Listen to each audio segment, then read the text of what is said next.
Hey up everyone, how you all doing? Welcome back. I hope you're having a great day, whatever you're up to today. I hope it's good. Right, I've got something new. Illegal in the US, but legal in the world. Bit of a big statement, that, innit?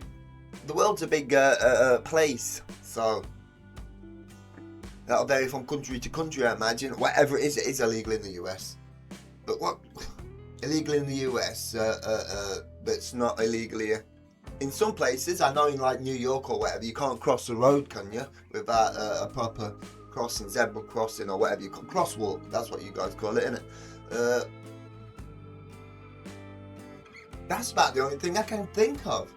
Oh yeah, you're not allowed to walk through farmers' fields or like that. We have a free to roam, right to roam, or whatever it's called. I don't know what it's actually called, but yeah, I know that's one thing you can't do. Wander onto people's properties, as in farmers' fields, or cross the road. Other than that, I haven't got a clue. But yeah, it's with Legal Eagle. Love the name. With the old American Eagle thing. I see what he's doing. Right, I'll give it a subscribe and a like, and let's get on with it. But yeah, other than the crossing the road thing and the farm thing, I can't think of anything else. Welcome to America, the freest country in the entire world, which we know is true because it's a thing that people say, and you might actually believe don't need captions. that until you try to build housing somewhere or drink alcohol in public. Ah, yeah, the alcohol in public thing. Someone did answer me in the comments as well why they do put it in paper bags. I can't remember what the answer were, but I did read it. I can't remember what the answer were, but I definitely did read it. There was a reason for the brown paper bag anyway. But yeah, the alcohol drinking thing. Should have known about that one, because I did know that. But unfortunately, America is not the freest country in the world. In fact, according to some, it's barely in the top 20 freest countries. Oh, we're one above you by the looks of it. I don't feel as though that is bloody true right now, I can tell you that. But the world is a diverse place, and one country's freedom is another country's criminal violation. And there are wide swaths of activities that are perfectly normal in other countries, but also very, very illegal in America. So today, let's look at some international liberties that could get you fined or locked up if you tried them stateside. And some of these foreign freedoms may surprise you. But let's start with a truly evil and dastardly product, one that actually specifically targets children. I didn't know what sort of things he was going to talk about, but yeah, I did know about that. I've seen loads of things, the choking hazard on that. I'm of course talking about Kinder eggs. Now, we like to say that children are the future. It's no more of a choking hazard than the wrapper itself, surely. The toy in the middle. Sure, and here in America, the moment we find out that something puts children in danger, legislators... Things usually get banned because something happened, so one or two people must have been injured or worse from Kinder eggs. They wouldn't have done it for no reason, would they? Pull out all the stops to ensure, of course, talking about Kinder eggs. Now, we like to say that children are the future, and here in America, the moment we find out that something puts children in danger, legislators pull out all the stops to ensure that we try to keep our... Sorry, that threw me off. Why were they playing cricket and they're talking about America's cricket? It's something that goes on over there. Our kids safe. And that's why America has stood firm to cracking down on a grave and terrible threat to children's health and safety posed by toy-filled chocolate eggs. I get it, because it's probably an advert from over this side of the world. But yeah, I've never seen that advert. I don't watch normal TV. We try to keep our kids safe. And that's why America has stood firm to cracking down on a grave and terrible threat to children's health and safety posed by toy-filled chocolate eggs. Kinder Surprise eggs, which famously contain a yellow capsule, which contains a small toy, have been a beloved staple for children around the world ever since the product's introduction in 1974 by Ferrero, an Italian company. But in the United States, these toy-filled treats have been classified as dangerous. I used to hate it when I was a kid and I used to get one, and it was one of, like, people used to like getting the collect, you get like a series of toys, like, I don't know, 15 to collect of tiny terrapins, I want to say. One back in the 80s, 90s, I remember being a kid. Everyone wanted to collect them. I didn't. I liked the toys that you put together, so I was always really angry, pissed off when I didn't have something to put together when it was the collectible thing. No, I always wanted something to put together. Dangerous illegal contraband. And some background. In 1938, the US passed the Food, Drug, and Cosmetic Act, which empowered government agencies to regulate food safety. And under consumer safety regulations issued by the FDA and the Consumer Product Safety Commission, the sale and distribution of any food with a, quote, non-nutritive object embedded is prohibited, and that includes toys found inside confectionery items. Now, although you can find It does kind of make sense a mission, bit, I the sale think. and distribution of any food with a quote non-nutritive object embedded is prohibited. On the surface of it, you think, well, yeah, of course, what you're going to be embedding in food. But I suppose it is embedded. And that includes toys found inside confectionery items. Now, although you can find Kinder Surprise eggs in Canada and Mexico, don't try to bring them into this country or you risk serious fines. In 2011, the US Customs and Border Protection, the CBP, seized more than 60,000 Kinder eggs from travelers' baggage and international mail shipments. More than twice that number. You'll get stopped carrying Kinder eggs around here a lot as well. If you get caught with a Kinder egg thing in your pocket, it's not going to be a Kinder toy in there usually over here. From 2010. This caused the CBP to issue a press release in 2012 warning people to try to stop sneaking chocolate eggs into the country. Quote, also known as Kinder eggs, these chocolate treats may be cute and seasonal, but they are too dangerous to children to be imported legally into the US. The problem is the small plastic toy inside the Kinder.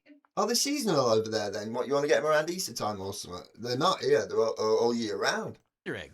While sold in many countries, this product is banned from the US because young children can choke on it. Now, some people have argued that these Kinder eggs are not a risk to European children and Canadian children because European and Canadian children are smarter than US children. Now, a few months after the CBP released that statement, a married couple from Seattle was detained at the Canadian border when the pair was caught with 6 Kinder eggs from Vancouver.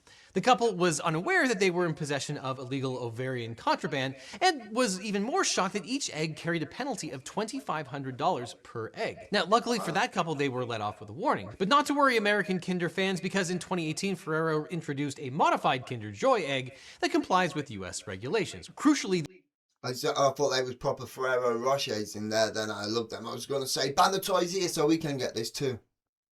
Do you know what? We might actually have this. I'm sure I've seen Joy. I might just be imagining it now. No, I think ours do come in a plastic thing like that now. It was foil. I don't know. I don't know if I'm just making that up in my head now because I've just seen this. the Kinder Joy is not actually an egg-shaped chocolate. It's half a chocolate egg with wafer bits inside, while the toy is kept on the other side of the egg away from the edible bit, which I guess is suitable for hapless American children. And despite the fear surrounding Kinder eggs, there's little evidence that these chocolate delights are as dangerous as claimed. Now, there have been 7 reported child deaths between 1989 and 2016, a relatively tiny number in the face of billions of eggs sold. And furthermore, the packaging warns parents that the eggs are not suitable for kids under the age of 3 and supervision is recommended. But let's not leave food-based illegality, because while Americans remain deeply divided on a wide variety of issues, there's one thing that most of us can agree on, and that's that life begins at cheese. Now, over the last 40 years, our love of cheese, much like our waistbands, has grown.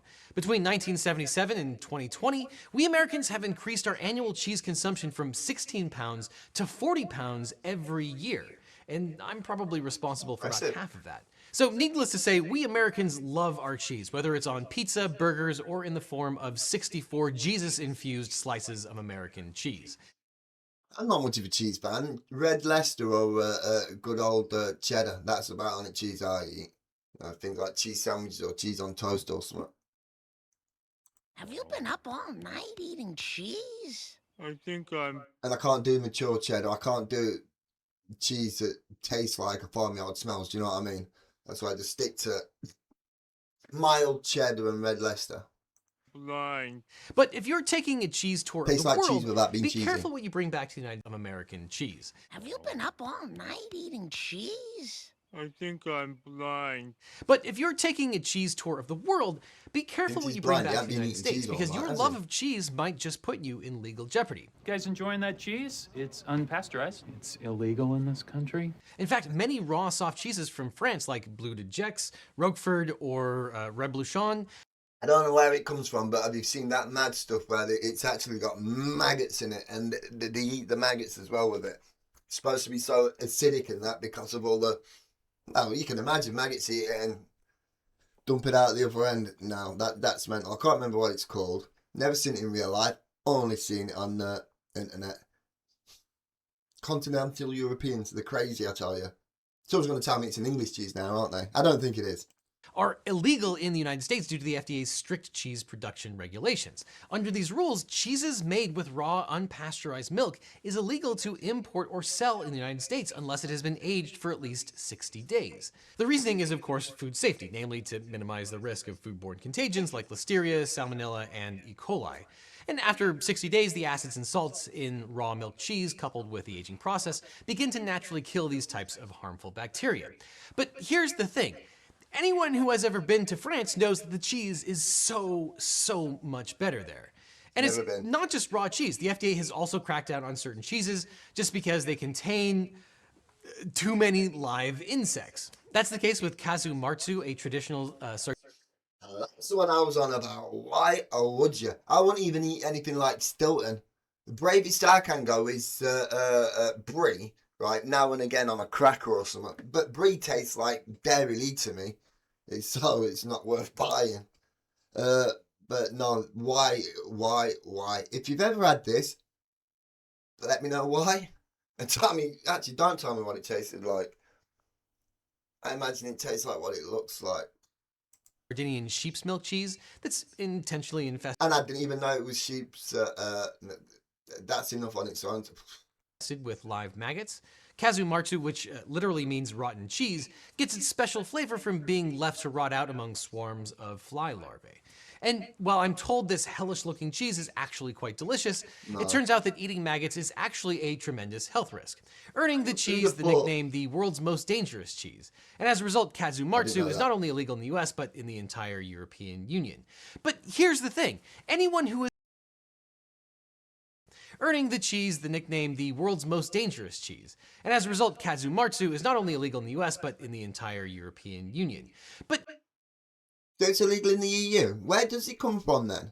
I probably said it in there. Let me know in the comments if you know where it came from. Here's the thing. Anyone who has ever been to Sardinia knows the maggot-filled cheese is just so much better there. But the French have also been on the receiving end of big government's anti-bug eating crusade. In 2013, the FDA angered American cheesophiles by blocking the import of French mimolette cheese just because the cheese is naturally infested with cheese mites. And while most cheesemakers consider the mites a nuisance, mimolette producers actually encourage the microscopic critters to burrow into the rind in order to help the cheese ripen and produce its distinctively sweet, earthy flavor. Mighty. But my brain whirls a bit too much. No, my brain would be thinking far too much of what it is. I won't just be able to. It may well taste very nice and sweet and earthy, but no, my brain would just be telling me what it is constantly. The FDA has determined that eating too many mites could cause an allergic reaction, resulting in the ban of the Gouda-like cheese. And though the FDA has no legal limit on cheese mites, the agency indicated a target of no more than 6 mites per square inch, which mimolette simply cannot meet. I know that about a lot of things, like peanut butter's allowed X amount of rat hairs and fly wings and stuff in it per whatever grams. So what are the consequences? We eat more crap than we realise, I think. Of contraband cheese. We got a tip about some food entering the country illegally? No. Well, the failure to declare food products on your customs forms can result in fines of up to $10,000, and your unlawful cheese will be seized. But be forewarned, there is a thriving black market for cheese in the United States, and illegal cheese is very much on the government's radar. The Department of Homeland Security, you know, the post-9/11 agency responsible for protecting the country from terrorism and I understand the black market for things like Cuban cigars and stuff like that, but come on, cheese. eggs, has helped bust cheese smuggling rings into Canada. But unless you're a large-scale cheese smuggler, you're probably not looking at any jail time. Wow, you got me. Good one. Making me think I was gonna like die in federal prison and that's super funny. You scamps. So worst case scenario, you're probably looking at a fine and suffering the ennui of eating your dry, cheeseless crackers alone. But let's leave the food world and get into something that probably makes a little bit more sense. Now, a source of pride for the baby boomer generation is that everything was pressing too many buttons at the same time. Why was lawn darts even a thing? Again, I've never seen people play with them on their gardens, but they do seem a bit crazy. It's dangerous, and no one seemed to care. Yes, that golden era where we lined our walls with cancerous asbestos, Medical professionals smoked in hospitals, and people sold chemistry sets to children that contained real uranium. So of course, as a society, we used to let kids hurl giant darts into the air with impunity and call it a national pastime. That's the story of lawn darts, which have been illegal in the United States since 1988 after being linked to thousands of injuries and the deaths of at least 3 children. Lawn darts, known as javelin darts, or jarts, was a popular lawn game in the mid-20th century. Gameplay was actually quite straightforward. Players would take turns tossing giant darts into a circle placed about 35 feet away. See, I was just thinking then it might be illegally, because adding people on the one summer's day, adding alcohol and a set of lawn darts together wouldn't be a good thing. But 99% of pubs have got bloody dartboards in them anyway, so...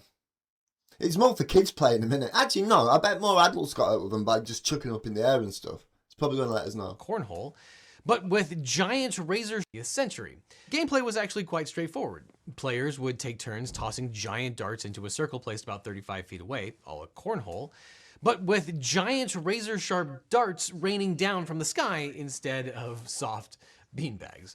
Now, unfortunately, throwing a giant metal dart is a tremendous safety hazard, and government regulators eventually began to take notice.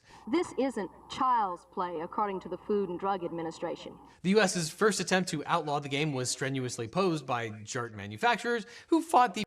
They look a lot smaller than I was imagining, you know. I have seen them before on TV or whatever back in the day and on internet as of recent, but I swear they were bigger than that. Proposed FDA ban in court. In 1970, manufacturers actually won a compromise that would allow the sale of lawn darts so long as it was 1, only marketed to adults, then 2, the product was no longer sold in toy stores, and 3, the product contained warning labels alerting consumers to keep it out of the reach of children. But unfortunately, these compromise measures were insufficient to prevent tragedy for aerospace engineer David Snow. In April 1987, Snow's 7-year-old daughter, Michelle, was killed by a lawn dart thrown by one of her 9-year-old brother's playmates in the backyard of their home in Riverside, California. The dart hit her head with approximately 23,000 pounds of pressure per square inch, and Snow's daughter died 3 days later. The grieving father then made it his mission to lobby public officials to take lawn darts off the market for good. Snow brought his complaint to the Consumer Product Safety Commission, who were persuaded to investigate Snow's claims. The commission discovered that over a period of 8 years, lawn darts had sent 6,100 people to the emergency room. 81% of those cases involved kids aged 15 or younger, half were 10 or younger, and many had suffered permanent injury, disability, or even death. In 1988, Snow prevailed in his crusade. We're pure accidents, I'm imagining, with the kids. With the adults, it's more stupidity, I'm imagining, but with the kids, they don't really know better, do they? The commission voted 2-1 to prohibit the sale of all lawn darts and had them removed from stores in time for that year's Christmas. And Canada also outlawed lawn darts in July of 1989. Now, if you want to play traditional lawn darts, you'll have to hop on a plane and visit the European Union, where the game is still legal. But here in the US, you can find a legal version with a modified plastic blunt tip that replaces the sharp metal tip. We're not in the EU, so I don't know. I think we are allowed them. That makes quite a lot more sense. But that takes us to something that's arguably even more dangerous: smoking. Now, for most of the 20th century, cigarette smoking was glorified as the ultimate embodiment of the American West. Things like tough guys, rebels without a cause. In advertising, doctors endorsed their favorite brands, while we were told that women found smoking men irresistible. But this image of health and sex appeal slowly began to change starting in 1964 after the US Surgeon General. I don't understand the old smoking thing at the minute. I'm guessing it's the same over there, but over here it's like, smoking's bad, let's ban it, let's make it more taboo by not being on display in the shops behind a shutter, make all cigarette packets bland, just black with the brand on it, not even just a normal font of writing. Make it more taboo. But then the open bloody shops, and actually the shops where they put cigarettes behind a shutter where you can't even see them, they've now got glass display cases with brightly coloured flavoured vape things and that. They know nothing about. Don't smoke cigarettes, smoke these instead. It's just mental, in my opinion. No. Weird. Stated definitively that yes, smoking tobacco can be fatal. And research shows that flavored cigarettes largely... I know this is not going into the vapes thing, but we all know what cigarettes do. It's a gamble that people take or whatever, or don't take. But with the vaping, nobody knows what's with that. It's how the hell do you make something taste like watermelon? Appeal to and are disproportionately used by those under 18 years of age. That is not how to inhale, Bobby. You're hotboxing it. So, to help combat youth smoking, in 2009, the FDA banned the sale of flavored cigarettes, including cloves, cinnamon, candy, and fruit flavors, pursuant to the Family Smoking Prevention and Control Act. I've heard of clove cigarettes from back in the day, maybe. Apart from menthol, mint flavored cigarettes, I didn't even. Candy flavored menthol and cigarettes, no. Though menthol cigarettes were exempted from the ban, as well as never a thing, non-cigarette that I know tobacco of. products like electronic cigarettes, cigars, smokeless tobacco, and hookah. But the US is not alone here, as countries with policies banning some or all types of flavored cigarettes include Canada, Brazil, Ethiopia, Uganda, Senegal, Niger, Mauritania, and 28 member states of the European Union, Moldova, Turkey, and Singapore. And in the UK, vape shops are opening left, right, and centre, so they're not trying to curb the vapes, but the cigarettes are. As for everyone else, well, not only are flavored cigarettes completely legal in the vast majority of countries, but the US ban on cloves actually created an international incident. In April 2010, Indonesia, the world's top producer of clove cigarettes and the source of the vast majority of... And I've been pausing a lot on this, but I am trying to take things in as well, right? I've had clove oil for toothache and stuff like that, right? That stuff makes you numb. So I couldn't imagine what smoking cloves would be like. If you smoke cloves, let me know. Does it make your brain numb? Must make your throat numb smoke. I don't know. Those smoked in the Can't US imagine it tastes filed nice. a trade dispute with the World Trade Organization. In its claim, Indonesia argued that the US ban illegally discriminated against foreign products of flavored tobacco and created an unlawful advantage for domestic tobacco manufacturers.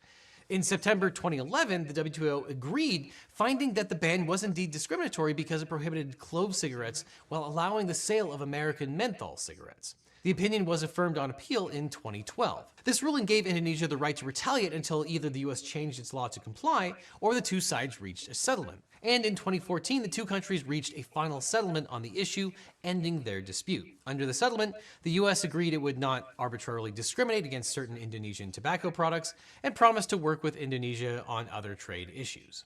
Now, a decade after the flavored tobacco ban, public health advocates seem to have been vindicated. A 2020 study published in the Journal of Adolescent Health found that the flavor ban was effective at reducing cigarette use among young people. In April of 2022, the FDA took additional steps against flavored tobacco products by proposing... They was trying to do something here recently. I don't know whether it's going ahead or what. I don't think it has gone ahead. Where they're saying that anybody born after a certain year, basically aging people. I can't think of the term that they use, but if you're born after a certain year, you're not going to be able to ever buy nicotine products ever, which is fucking proper nanny state, isn't it? a ban on the sales of menthol I do agree smoking is absolutely disgusting, right? But at the same time, we should all have a choice, shouldn't we? cigarettes and all flavored cigars. In his proposal, the FDA argued that these actions had the potential to reduce disease and death by, quote, reducing youth experimentation and addiction and increasing the number of smokers that quit. Public comments will continue through July of 2022, but Kinder Surprise eggs are already banned, so the hard work has already been accomplished. But that takes us to the next American illegality, something you potentially might... That, to me, is absolutely mental. EO is, you might have heard it, whatever, but it probably happens in a lot of places in America too. But it feels like the roads here, you can cross anywhere apart from dual carriageways or motorways. And I think it's some dual carriageways you can actually cross. There might be some sort of zebra crossing. I'm probably wrong on that, I don't know. But you definitely got to cross on motorways. But yeah, any typical road anywhere, whether it's a busy town or whatever, if a car will see a person just stood there waiting to cross the road or whatever, because it's a bit busy, the car will know there's loads more people behind them. Cars genuinely just stop flashing and let you cross the road and that. But I don't know, it's all weird etiquette thing. Yeah, I don't know. I don't know how often people get run over, but I don't think the roads are hectic enough here. do every single day. Now, if you were an American pedestrian in 1903, crossing the street was a very simple endeavor. If you wanted to cross the street, you would just walk across the street. Before the introduction of cars, roads were seen as a public space that all citizens had a right to occupy, even children at play. But today, if you try and cross the street without using a crosswalk or cross the street when the traffic light is flashing do not walk, well, congratulations, you have committed the crime of jaywalking. Now, If I was, right, when I get over there, that'll be unintentionally the only crime that I'll commit there. Obviously, follow laws and all that stuff, like I do here, right? But yeah, I'd stand at the side of the road, and even if I was at a light, because sometimes that does get annoying as drivers, if being a driver, to be fair. People will stand at a light, press the button, but then just leg it in front, then you have to stop and no one's crossing. And I, as a walker sometimes too, I'm guilty of that. You press the button thinking you might have to wait a little bit, loads of cars, but then you realise you've got time and just leg it across. I'll end up doing that in America. Just not thinking, see that I've got time, I'll leg it. across the pond, some And of our get nicked. European allies have taken a more laissez-faire attitude towards jaywalking by making it totally legal. They just call it walking. Look, Now, for example, there are no laws against jaywalking in Norway. The same goes for the UK, meaning that the Beatles didn't need to use the crosswalk for their famous Abbey Road cover. And the Netherlands used to have laws against jaywalking, but repealed these statutes in 1995 to simplify the traffic code and give pedestrians more freedom.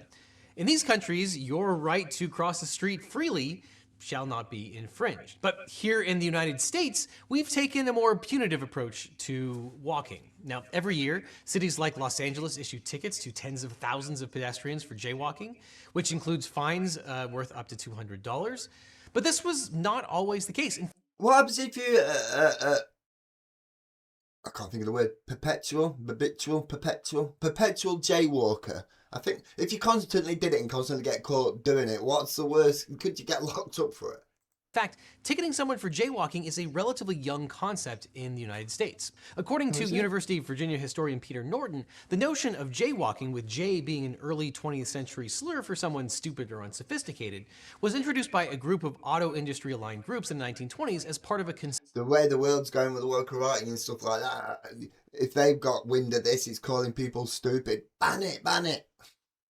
concerted pro-car, Can't call anti-pedestrian people stupid. propaganda campaign. But when cars were first introduced, there were few crosswalks painted on the street. Pedestrians generally ignored the ones that existed because they didn't need to. But as cars became more widely available, pedestrian deaths skyrocketed, with hundreds of thousands of Americans, many children, being killed in car crashes for the first few decades of the 20th century. So to counter all this negative publicity, auto industries sought to enact traffic laws that would shift blame from drivers and their cars. It's a shame the pedestrian catchers or whatever they're called didn't catch on. I've seen it. I don't know where I was doing it. Probably over there, to be fair, over in America, but where there's like nets on the front, and if they hit someone, like kind of scooped them up out the way, opposed to squishing them. To the Shame they didn't pedestrians take off. themselves. And it worked. Not only did cities and states begin criminalizing jaywalking, but the US government supported the anti-pedestrian propaganda campaign by ridiculing jaywalkers and placing blame on them for automobile crashes. And today, some criminal justice advocates believe jaywalking should be decriminalized altogether. But as an aside, you should all go watch Not Just Bike. So it would go down as a, I don't know the terms used, as a criminal record. Could it, if you got caught a couple of times jaywalking and you tried getting a job, they'd be like, oh no, you've been done twice for jaywalking. Does that affect things like that? If it does, that to me is mental. Why are you not playing? And get orange pilled, because it's kind of stupid that we've ceded all of this real estate to cars for both driving and parking when cities should be for the people themselves. But I'll get down off of my soapbox. And while it might sound counterintuitive, countries that allow jaywalking tend to have lower traffic deaths, as pedestrians tend to cross more safely and when they aren't worried about criminal penalties. And criminal justice advocates point out that jaywalking laws have a very disparate impact, with tickets not evenly applied and enforcement disproportionately targeting people of color. So far in 2021, Virginia has heeded this call by becoming the first and so far only state to decriminalize jaywalking, and a similar bill to decriminalize jaywalking was vetoed by California's Governor Gavin Newsom in 2021. So for better or worse, if you want to stay on the straight and narrow in 49 of the That's the thing though, when it says things that are like illegal in the US and stuff like that, that itself is depends on this in the different like sub laws, different things you can and can't do from city to city inside each state as well. It's all the states are completely different, aren't they? US states, you'd better be sure to look both ways and stay in the crosswalk every time. For now. Okay, so maybe America isn't the freest country in the world after all, but you can take a stand for your right to exclusive content with today's sponsors, Nebula and CuriosityStream. On Nebula, my videos always come out. Is that it? Are we over? Is it done? It's truly the rarest candidate for its first Streamy Award. Price of less than $15 a that's year all to get done. full access. All right, that was interesting. I know they was going to talk about jaywalking. Didn't know about the cigarettes. But let me know about the cigarette situation over there. Are they trying to fade cigarettes out? Right, cigarettes here now are literally just a black packet with white writing on it, what brand they are. Gone are the old brightly coloured cig packets and all that. But yeah, they've been put behind the shutter. You can't see nicotine, or tobacco, should I say, products. But now there's literally bright coloured glass cases with bright coloured steampunk cigarettes in there. It's mental. So it's not about health in my opinion. It's probably a big experiment. I did smoke a vape right once for about a week, one of these nicotine vapes. I've done other vapes much better, but nicotine vapes, within a week of doing that, this popcorn lung, I had that, never touched it again, never, no, nasty. But anyway, I'm rabbiting too much. Yeah, I enjoyed that. If you guys did, give us a thumbs up and consider subscribing. That would massively help me out. And enjoy the rest of your day. Have a good one. Bye-bye. Bye.